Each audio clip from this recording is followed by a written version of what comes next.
Today's video message is a follow-up to last week's video message about the proposed October 14th contact with Palladian Federation ships. The reason that this is a follow-up is because I see that two things need to happen here. Number one, I need to apologize to all of you, and number two, I need to explain the bigger picture regarding the protocols and why they're in place. So let's do the apology first. Toward the end of last week's message, I stepped out of line and I became somewhat passionate and judgmental about the whole contact idea. My job as a messenger for the Nibiruans, who are a member of the Galactic Federation, their member world, is to simply relay information and remain neutral. And I didn't remain neutral, so I misrepresented them and did not fulfill my duties in that perspective. I know a lot of people look to me for a neutral position, for a higher perspective, and I did not fulfill that last week. So for that, I apologize to all of you. You do deserve a lot better than that from me. Now, on to the bigger picture.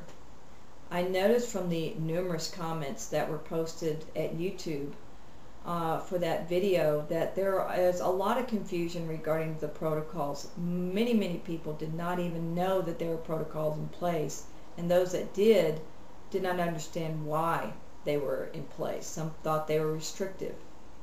Let me explain to you the bigger picture, so maybe that will help you understand the purpose for the protocols. Earth, as I understand it, is a grand experiment for polarity integration.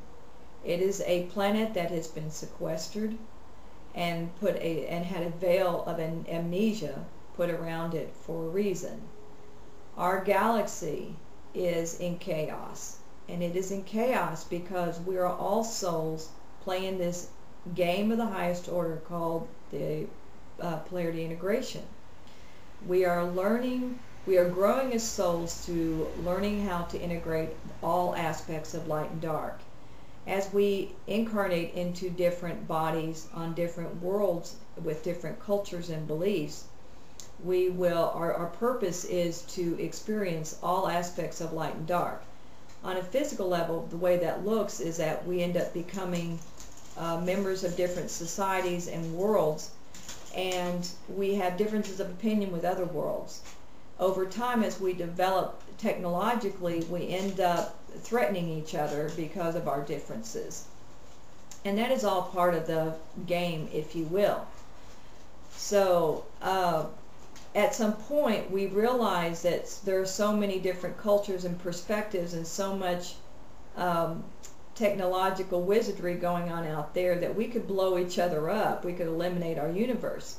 And so we go, wait a minute, we have to start looking for a way to find peace.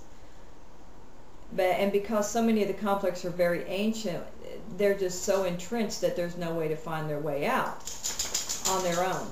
So what we do is we take a planet and we sequester it away, and we start sending our people there with missions, and their mission is to work out the differences that we couldn't work out on our home worlds, and that's the starseeds and the walk-ins and some of the light workers. So we come down here as starseeds and light workers, and we have challenging lives, but all those challenges are part of the things that we came here to work on. The agreement was by all the worlds that were part of a federation that was brought together to find peace, is that this sequestered world would not be contacted until they had fulfilled their purpose. They had been given enough time and space to fulfill their purpose, which was to work out all their differences, and we would know because they would be in a state of peace. At that point, they could be brought into the galactic community, and they would be the role models for the rest of the community on how to create peace. And as such, they are the hope of the universe.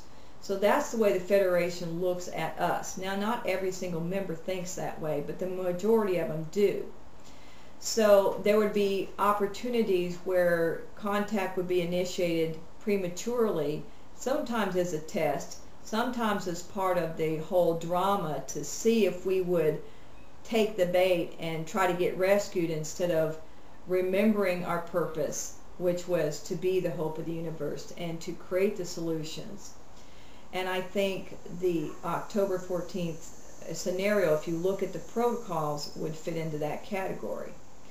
So the Nibiruans, seeing that the contacts are going to start happening, wanted to give you the protocols by which you can decide whether or not this fits, whether this is really in the highest good. So that's what, and that's also why the first protocol was that contact would not be initiated until mankind had created a state of peace. So the Nibiruans weren't trying to tell us what to do. They were trying to give us a protocol so we can make a decision. And today they just wanted me to explain to you what the bigger purpose is. So, you know, in the future as the contacts happen, just remember those 3 protocols and look and compare the situation, you know, based on those protocols and decide, wait a minute, is this really in our highest good? Is this going to, I hate to say the word destroy, but destroy our opportunity that we have worked so hard for and we've suffered so much for, which was to find a way to create peace within. And so hopefully this will help you make your decisions in the future. Go back and look at the protocols if you have any questions. They're in the article I wrote regarding, you know, first contact in October 14th. And I guess that's it. So I'll talk to you next week. Bye-bye.